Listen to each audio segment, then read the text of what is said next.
Now, for the rest of the hour, we are honored to have Alex Abella on the radio broadcast with us. He's a New York Times notable book author, Emmy-nominated TV reporter, and screenwriter. Alex Abella is the author of Soldiers of Reason, The RAND Corporation, The American Empire, a study of the world's most influential think tank, published by Harcourt. Alex was the first journalist to have full access to RAND's files in Santa Monica, California, and they did not like the response that they got when the book came out. They did not like the results. Abella's nonfiction work includes Shadow Enemies, a nonfiction account of a plot by Adolf Hitler. I've read about this to start a wave of terror and destruction in the United States. Born in Cuba, Alex migrated with his family to the United States when he was age 10. And we really appreciate this accomplished researcher and writer and news reporter for joining us. AlexAbella.com is his website. Alex, good to have you here with us today. It's a pleasure to be here. It's a pleasure. I was listening to your reports before. It's really scary what's going on. Very suspicious, these shootings happening every time universities try to say that students can have concealed carry, and when they were having a prominent concealed carry person speaking at the law school tonight. Amazing, amazing. You know, it's just like another step into, you know, the consolidation of the military-industrial complex, which is, you know, what came out of RAND. I mean, this is like my book. It deals with the birthplace of the military-industrial complex. And it's funny, too, that in a way it took a former general, Eisenhower, to warn us against this. And, you know, and yet, you know, here we are, all these years later. Well, for those that don't know, when you watch a movie like Dr. Strangelove made by Stanley Kubrick, they call it the RAND Corporation, right. Has a report where they talk about we can nuke Russia and only lose 10 to 20 million Americans. That's really based, from my research, but I want you, who knows far more than I, on real reports put out by RAND and some of these shadowy figures that started it. You've got the floor. Break down the history of RAND and why it's so important. Well, I think, you know, RAND is important for a number of reasons. I mean, dating back, it's the most influential think tank in America, if not in the world. It shaped our policy of nuclear deterrence. It came up with the concept of counterinsurgency, laid the foundation for the Internet, was harbored game theory, came up with something called systems analysis, which revolutionized the U.S. government. But above all, the main thing that is really, really, really important, which is something that perhaps I should have emphasized even more in the book, but it's very clear there. They came up with a foundation for the wave of financial disasters that we find ourselves in, something called rational choice theory, which was developed by a Nobel Prize winner named Kenneth Arrow, who came up with something called Arrow's stratagem, which in a way went against the precepts of Marxism, and yet turned loose this whole wave of deregulation, people just thinking that, you know, they're only in it for themselves, and like overturn all the concepts on which this country had been based on. That, I think, is their major contribution to, unfortunately, to our national fabric. When you say it's the most influential think tank in the United States and probably the world, that is not an exaggeration. In fact, it may even be an understatement. From my research, Stanley Kubrick was obsessed with the RAND Corporation, got a lot of the material for several of his films from it, because he realized that they were charting so much of our technological development and sat at the top of the capstone for the scientific and technological elite that Eisenhower talked about in his speech that were controlling the military-industrial complex. Eisenhower quotes about military-industrial complex being dangerous. You know, those are well known, but the rest of his farewell address gets into the scientific, technological elite that was taking over the system, because he was reading their reports. He was seeing what they had to say.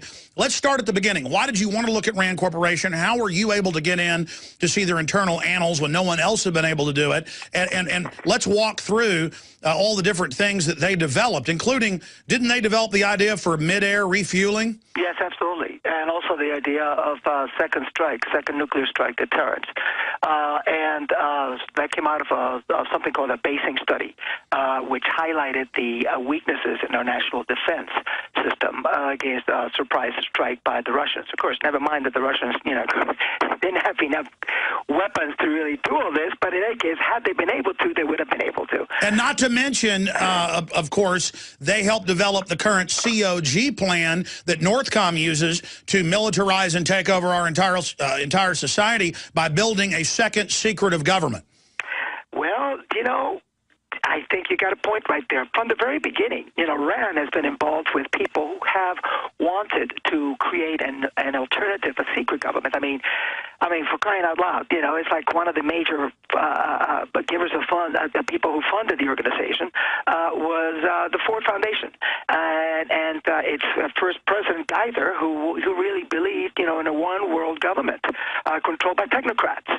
I mean, it's really chilling when you go back and you realize, my God, this is the way that it's been going on since the late 1940s. It's amazing. And RAND came up, was developed 1946 as an adjunct of the United States Air Force because there was a general named Hap Arnold who wanted to create the equivalent of the Manhattan Project. As you know, Manhattan Project was the one that came up with the atomic bomb.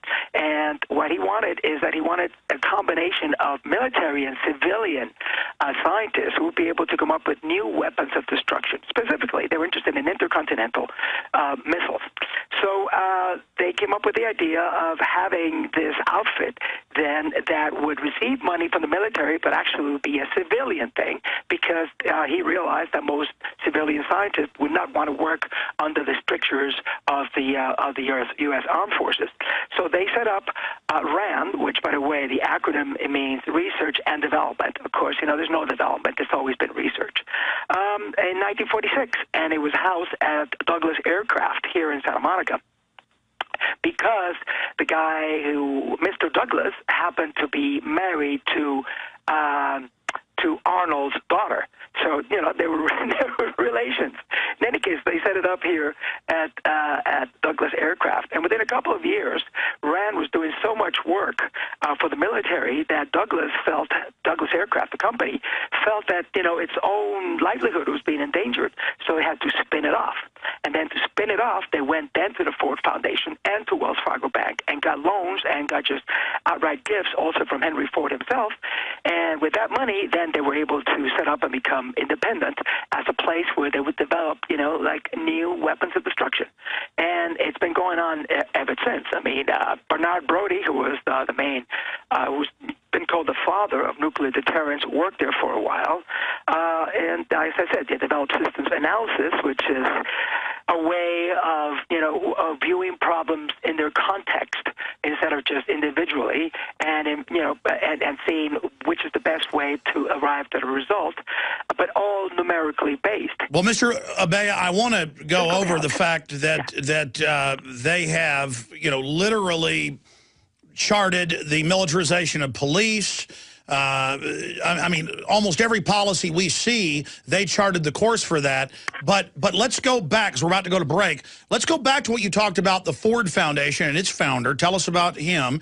And they've had congressional hearings on this, where they openly want global government. I mean, when you actually go to the documents, that's what it says. That's right. And so let's talk about their master plan for the planet and what type of documents you saw when you were researching.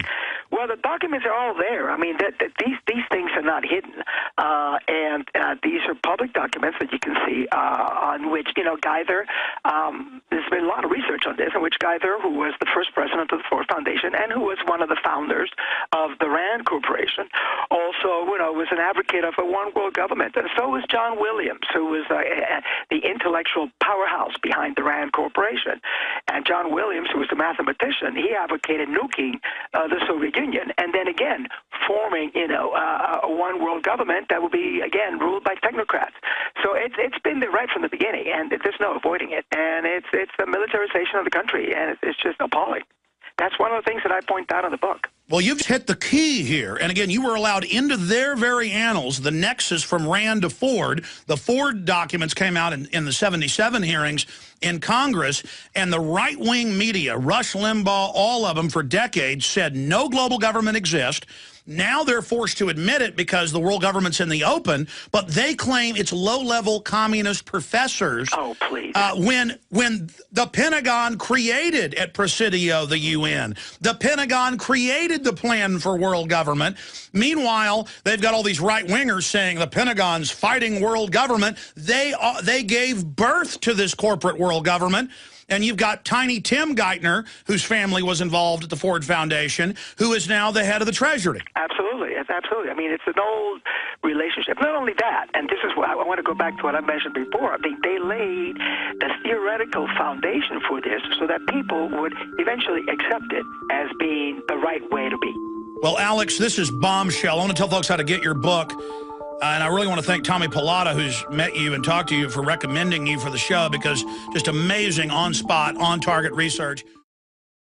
Alex Jones here with a very important announcement for truth seekers. We've carried a lot of amazing films and books over the years on the online video bookstore at Infowars.com. And out of all the titles we've carried, one stands out because it is just so chillingly convincing. And that's Dreams from My Real Father by Joel Gilbert, available at Infowars.com. This film exposes the fraud that Obama is like nothing I've seen. If you want to know who Obama's real daddy is, this is the film for you. Don't forget, your purchase supports our broadcast and our growing media network. You'll also find at InfoWarsShop.com None Dare Call It Conspiracy by Gary Allen, the book that woke me up. We're also carrying Behind the Green Mask, UN Agenda 21 by Rosa Corey. This book is coffin nails to the globalist takeover. The Greater Good, the most professional and up-to-date film I've ever seen exposing the scourge that is vaccines. These titles and a lot more are all available at InfoWarsShop.com. And I'm just amazed by our guests. This is a short segment, long segment coming up. Alex Abella. He has written the Bombshell book. I've read several chapters online, but I haven't gotten it yet. I'm going to read it. But just everything he's talking about jives with my research. But he was the only... Alex, before we get into systems analysis and all of this and the world government, how did you get in? Tommy Pilata told me some of the story. Well, the story was that, I mean, I just finished doing my previous book. This book is called Soldiers of Reason. The previous one was called Shadow Enemies, which was, you know, the one about the terrorists that were sent here by Hitler, a personal mission from Hitler right after Pearl Harbor to start a wave of terror in the United States with, you know, that landed on 2 U-boats, one in Long Island and one down in Florida.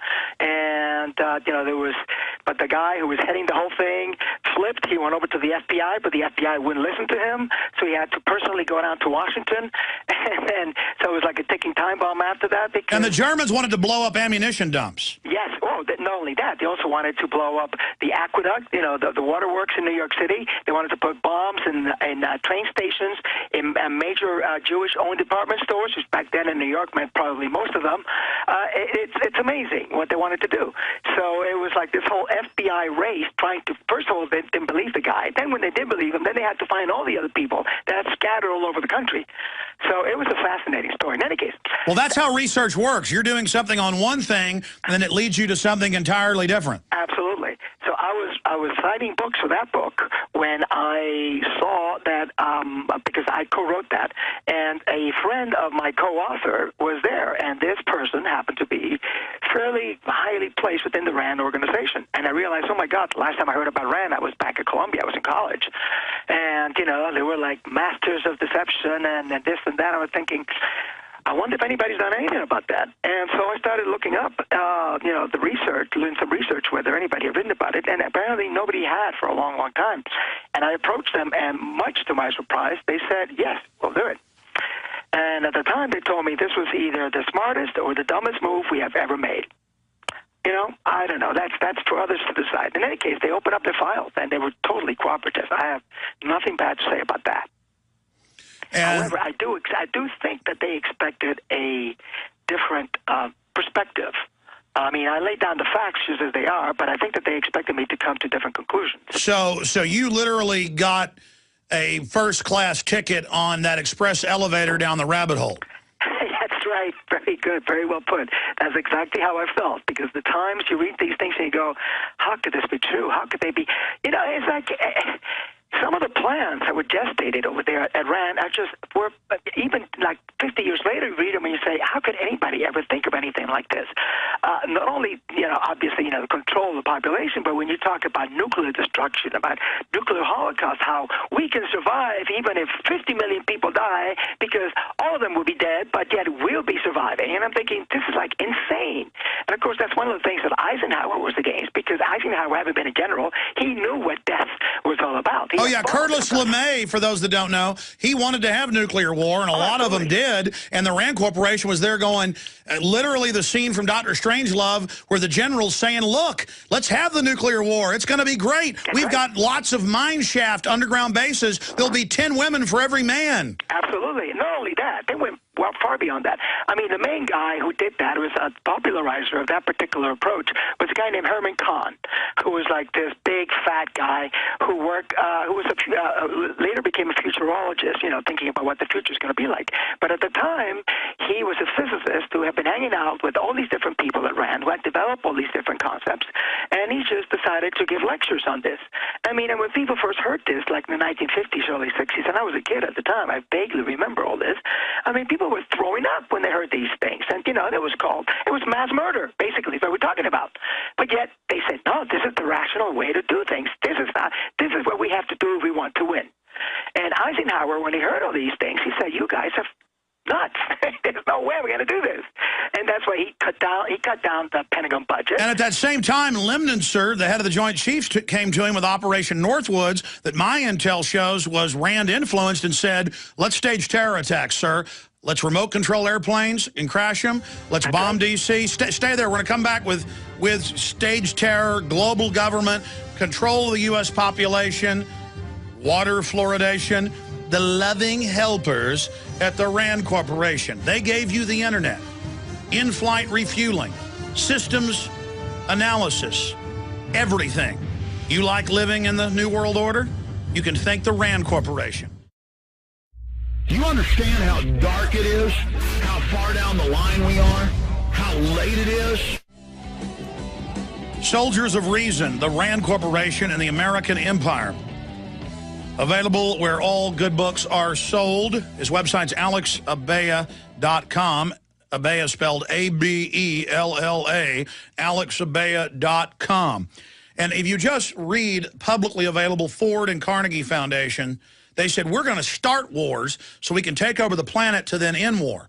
We're going to set up the UN as a fake socialist front to basically take over the planet. That's what we've gotten on that end. But he got it from one of their main think tanks where they were developing the specifics of their prime directive, and he's the only guy to ever get in and get these.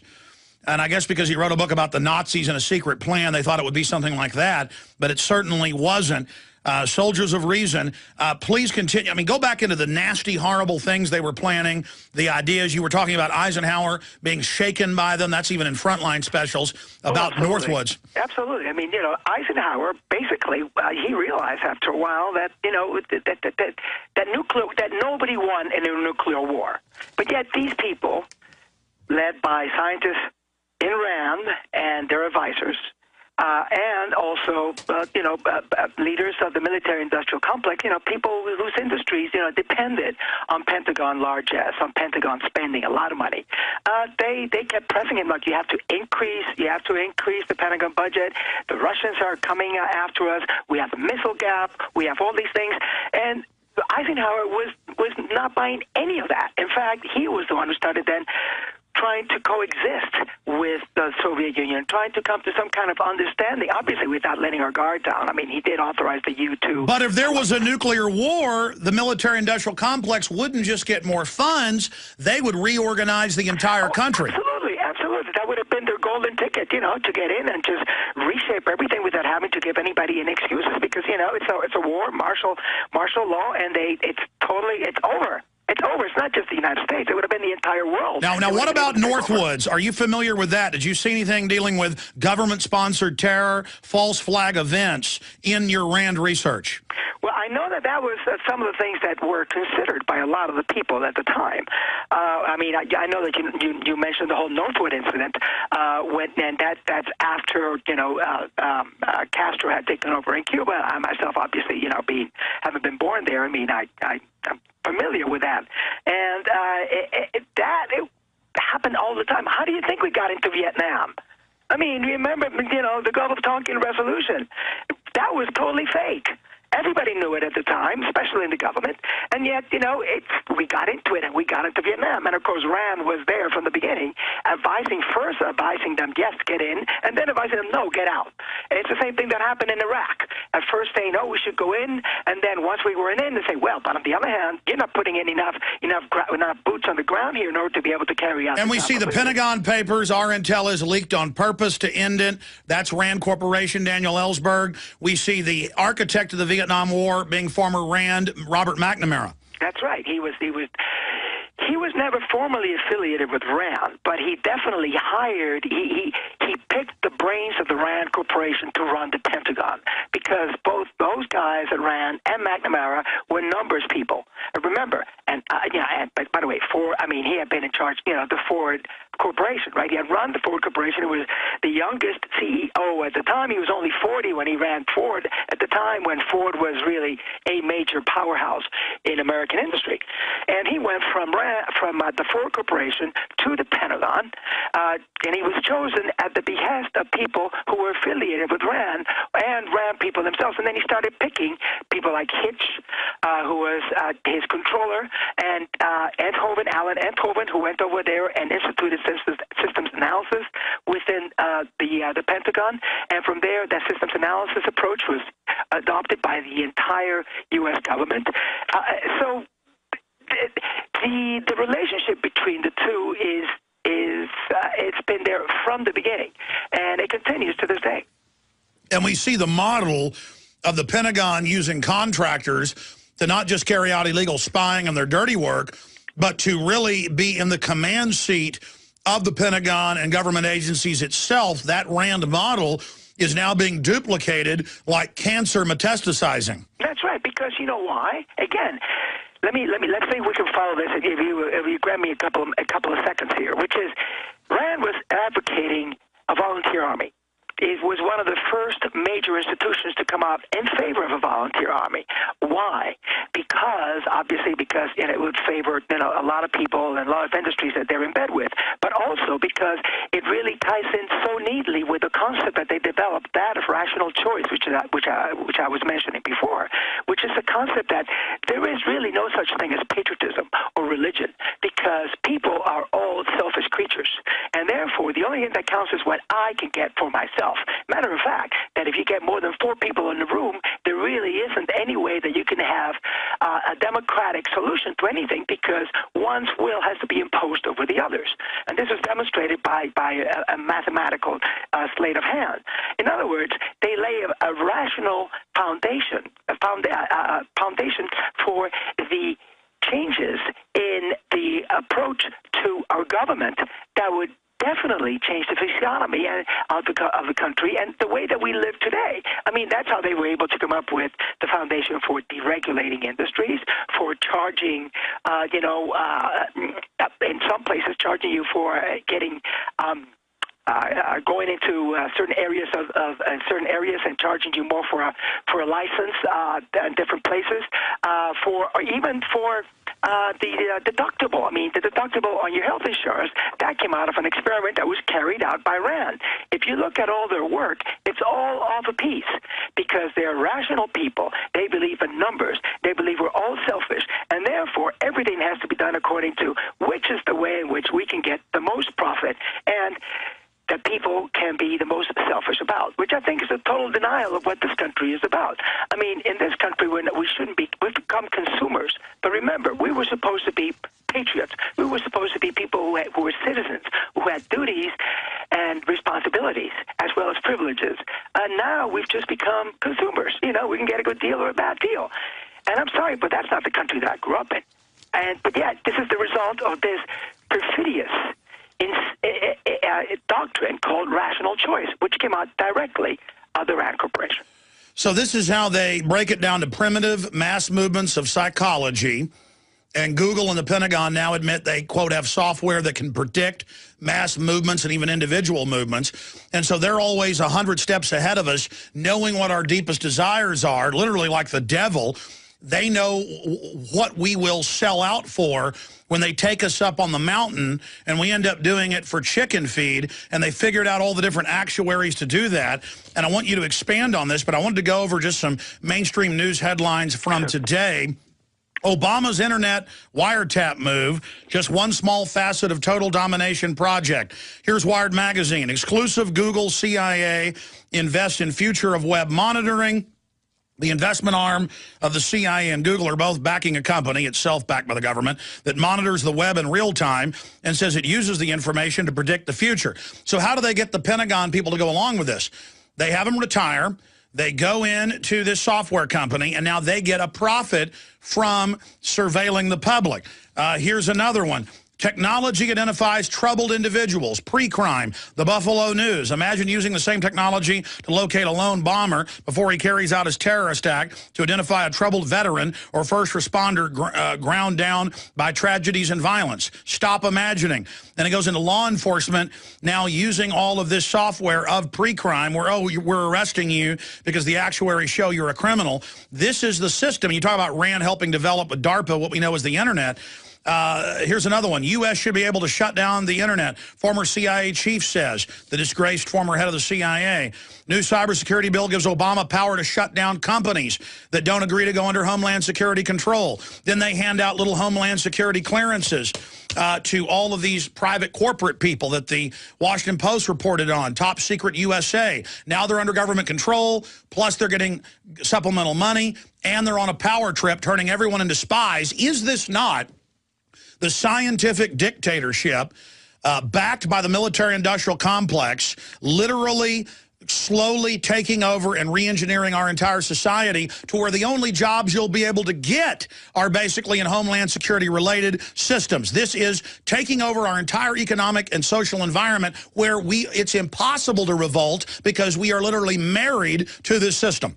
Not only that, we're not even aware sometimes that this is what's going on, because we take as correct all these premises that we are always devoted to numbers, that we're always just seeking self-gratification, they're only thinking of ourselves. This is why when the United States goes to countries like Iraq or goes to a place like Afghanistan and meets up with hideous people such as the Taliban, but people who are not afraid to die, they don't know how to deal with that, because those people do not think in terms of numbers. They think in terms of causes. They think in terms that go beyond the individual. And that's when we run aground. And that's the problem that, you know, we're gonna have whenever we go to a foreign country.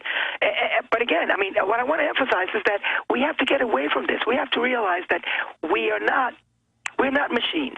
We're not economic processes. We are human beings.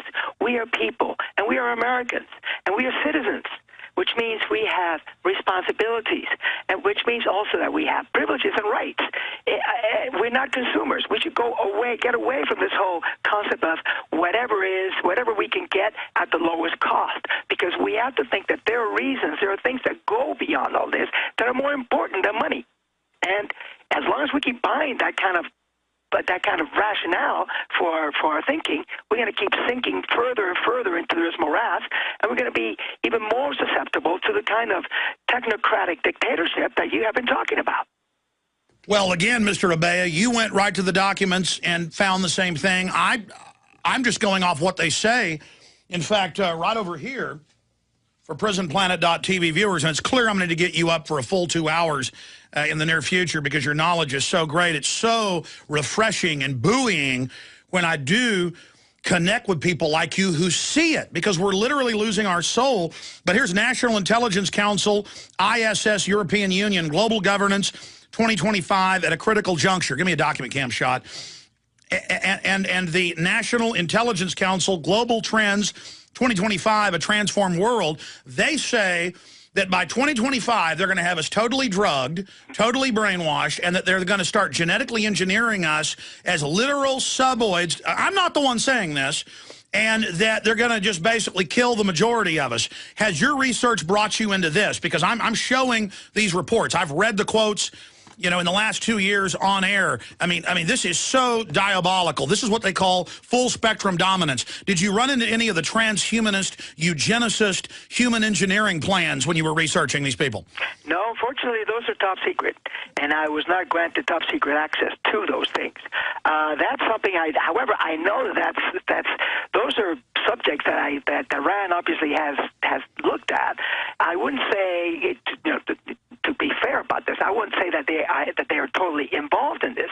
But what you have to realize is that if you set the parameters, if you set the background, if you say, yeah, you can do that because that is a rational thing to do, you're falling into that kind of trap. So even though they may not be the ones who actually set up the test tubes, who actually shoot you give you the injection, they're the ones who are saying that is the right thing to do, and go ahead and do it. Yeah, they're the brains that set up the new philosophy or thought paradigm that says survival of the fittest, because that's what they state. They say if we don't do this, someone else will do it, and they say if we don't have full spectrum dominance, somebody's going to set up a new weapon system that will destroy the earth. So we've got to take over with pure hard-nosed evil. Kind of like Churchill said, the truth must be guarded by a bodyguard of lies. Right, exactly.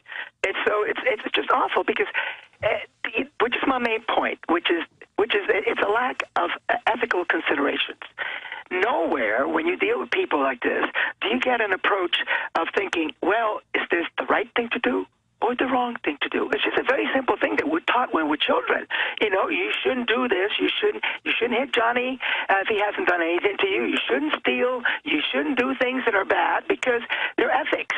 These guys don't think in terms of ethics. Well, what happened 9 years ago? The media tried to sell us that torture was good, even of people's children. Exactly. And Jack Bauer was our hero. Yes, I know. It was appalling. Well, at least Jack Bauer always apologized in a way, and so because it had to be done. But, I mean, these other guys never even, they laughed about it. Remember Abu Ghraib? They made a joke out of it. And we were torturing these people. Regardless of whether they deserved it or not, we are Americans. We don't torture. We don't do that. But undeniably, we were doing it, and it was authorized at the highest levels of government.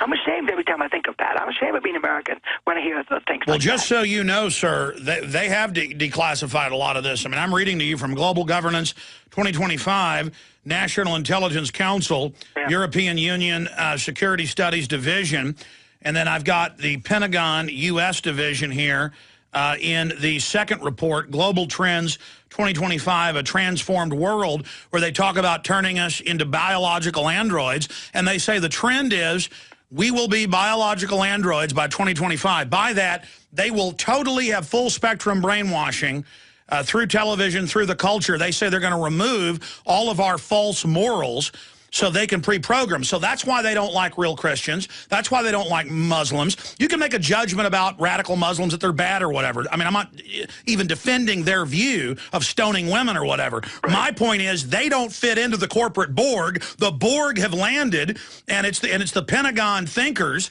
and they're saying we're going to wipe everybody out. And so anybody that doesn't fit in their system, anybody that can see our television and can tell it's brainwashing, even if they are cavemen beating their wives, they're coming in and saying, we're going to wipe these people out then. That's right. That's what I'm saying. We have to take back our country. We cannot allow these people to impose this kind of thinking on us. That's not what America is all about.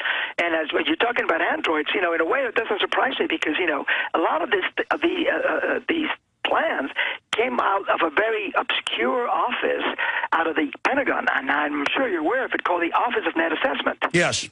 Andrew Marshall. And, of course, Andrew Marshall was one of the founders of RAND. Is he still alive? There. He's 89 years old, and he's still running it. Well, no, he was in Wired 2 years ago saying, in the future, it will be the drugs our troops are on, not the weapons. And he talks about how to be in the military, but you're going to get like $1 million a year, they're going to put wiring in your head. Right, exactly. We're machines. We'll become machines. No, it is Marshall. I mean, you know everything. No, that's what Marshall at 89 is the grand architect, and he says we're all going to be androids. He thinks he's going to live forever. Have you seen his quotes on that? Yes, I have. I mean, he's definitely getting massive life extension right now. That guy runs around like he's 25 years old. Absolutely. So, and he's still there. And not only that. But see, that's the ultimate sellout, sir. Will you sell out? Will I sell out for the life extension? God put me here for a certain lifespan, and when it's my turn to go, I will go. You're a beautiful person, Alex. I tell you, this guy's incredible. I don't think I've had anybody on in years with this knowledge. I usually say this stuff, people think I'm making it up, but to talk to somebody that actually knows it. Everything we said came true. Everything we've done's been right. The website is alexabella.com. The book is Shadow Enemies. Was a previous book. The latest is Soldiers of Reason, the RAND Corporation, the American Empire. This is cold-blooded scientific dictatorship going back 150 years to Galton and others. They were commissioned by the British government. My film Endgame covers it, to come up with a scientific way of full dominance. By the 50s, they called it full spectrum dominance. And the most horrible things you can imagine is their plan. Once they get the Pentagon in your daily life, the secret police, this control grid, 20% of Americans on psychotropic drugs, it's only the beginning. Destroying the family, forcing people into the workforce, both the man and the woman. It's all a master plan, and we'll talk about this more with him in the future. But in the 4 minutes we've got left, then we're going into overdrive with Mr. Lott, the professor, who was going to be speaking at UT tonight, but they canceled it because of the shooting. We're going to be talking to John Lott coming up via cell phone from a car. But, sir, you've got the floor in the last 4 minutes. Well, nothing. I just wanted to mention that the original title that I had for the book, which was changed with my editor, was Soldiers of Reason, the RAND Corporation, and the Rise of the New World Order. So, I mean, obviously they have been playing along with this. They have been planning it. They have been part of it. They're proud of it. And I just feel that this is something that we all have to do something about. We cannot allow this kind of thinking to prevail. That's not America. That's not our country. Well, that's not humanity. I mean, humanity as we know it is over under these people's rule. Yeah, exactly. And they're extending their control over us every day.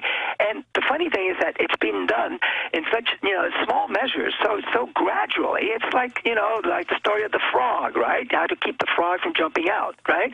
You gradually increase the water temperature, so like in the end it cooks without even realizing that it's dying. And that's what's happening to this country. That's why, in a way, the first thing, this is one of the things I wanted to do with my book. I want people to regain their minds, because it all starts with your mind, with your conception. Your thoughts are everything, and how you see the world. And once you have knowledge, once you're aware of that, then you can begin to take it back. Alex, our logo here with Alex Jones at Infowars.com is because there's a war on for your mind. Becoming aware of this full spectrum assault is the beginning of victory. To use one of their own terms, knowing is half the battle. We have to face up to the cold-blooded, almost reptilian attack. And by reptilian, that primitive, unfeeling, just instinctive will to dominate. And everybody working for this compartmentalized system needs to get outside the box and see the big picture. Absolutely, because it's also seductive. It's so seductive. I mean, who doesn't want a nice car? Who doesn't want a big house and all the accoutrements that go with it? But first of all, you're not going to get it. And second of all, even if you do get it, there's nothing there, because then you're always, it's like a spinning wheel. It's like you're going round and round and round. You never quite achieve what you want, because you're being trapped in a world in which everything is illusory, and in which everything is like you're being tantalized by these things that you just have to go back and claim your humanity. And that's what we have to do. Well, exactly. And people inside the power structure, billionaires and others I've talked to, they're scared. They know they're trying to get mountain redoubts, on Pacific Islands, and are literally preparing for the end of the world. And I say, why? And they go, there'll be nothing left. They're taking it all over you. You're right. And I mean, this is full spectrum dominance. But we don't need those wealthy people, part of the power structure, to run from what their associates have created. We have to have an open public debate about this and say, no. Absolutely. I'm not taking microchips in my brain. That's right. I don't want Google tracking everything I'm doing. I don't want to be forced on drugs. I don't want to be a biological android. Ask yourselves, what are you doing in this time of great challenge? What are you doing to unlock minds?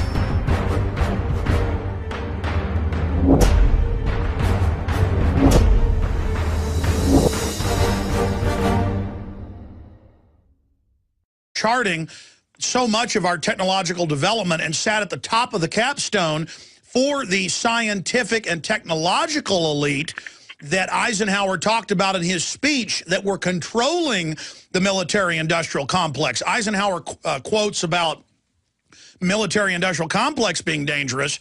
You know, those are well known, but the rest of his farewell address gets into the scientific technological elite that was taking over the system, because he was reading their reports. He was seeing what they had to say.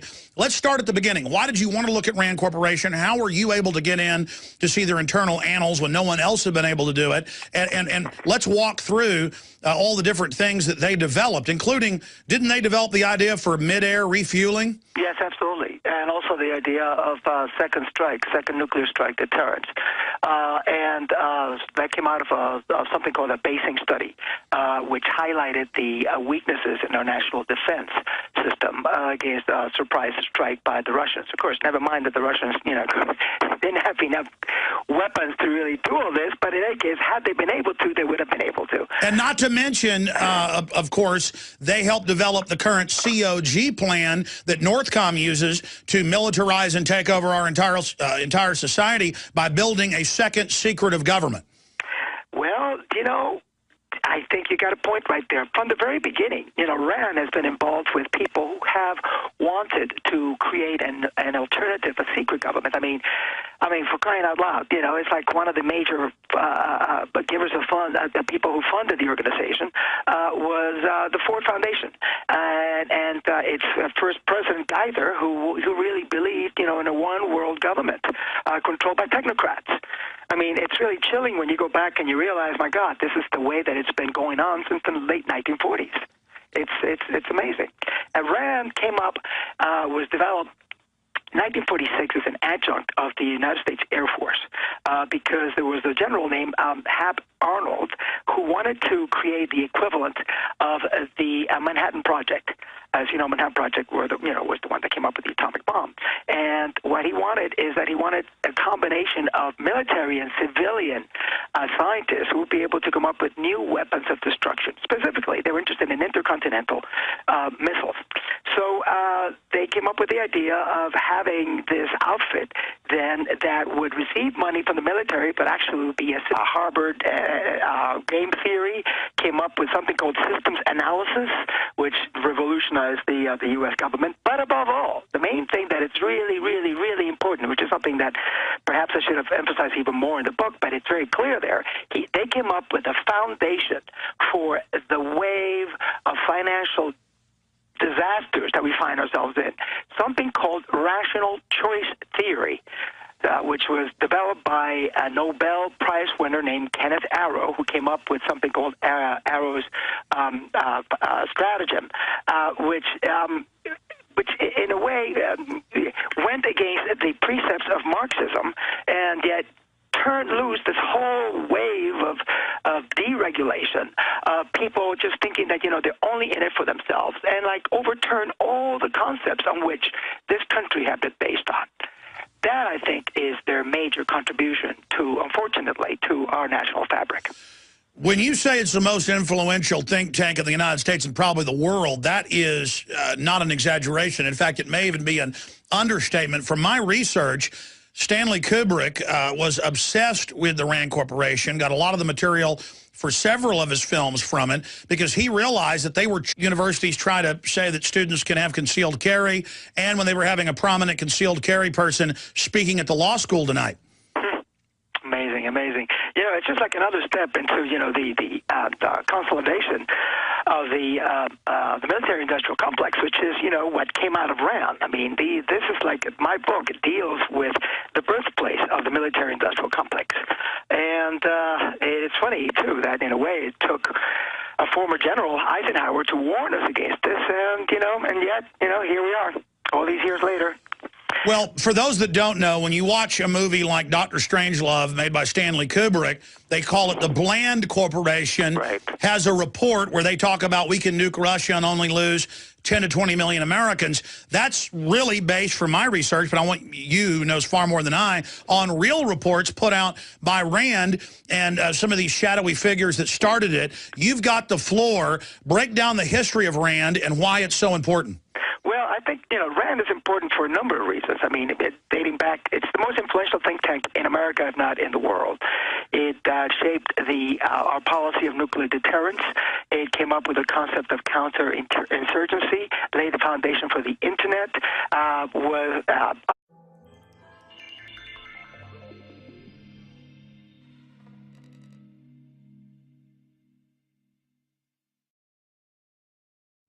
Now, for the rest of the hour, we are honored to have Alex Abella on the radio broadcast with us. He's a New York Times notable book author, Emmy-nominated TV reporter, and screenwriter. Alex Abella is the author of Soldiers of Reason, The RAND Corporation, The American Empire, a study of the world's most influential think tank, published by Harcourt. Alex was the first journalist to have full access to RAND's files in Santa Monica, California, and they did not like the response that they got when the book came out. They did not like the results. Abella's nonfiction work includes Shadow Enemies, a nonfiction account of a plot by Adolf Hitler. I've read about this, to start a wave of terror and destruction in the United States. Born in Cuba, Alex migrated with his family to the United States when he was age 10. And we really appreciate this accomplished researcher and writer and news reporter for joining us. AlexAbella.com is his website. Alex, good to have you here with us today. It's a pleasure to be here. It's a pleasure. I was listening to your reports before. It's really scary what's going on. Very suspicious, these shootings happening every time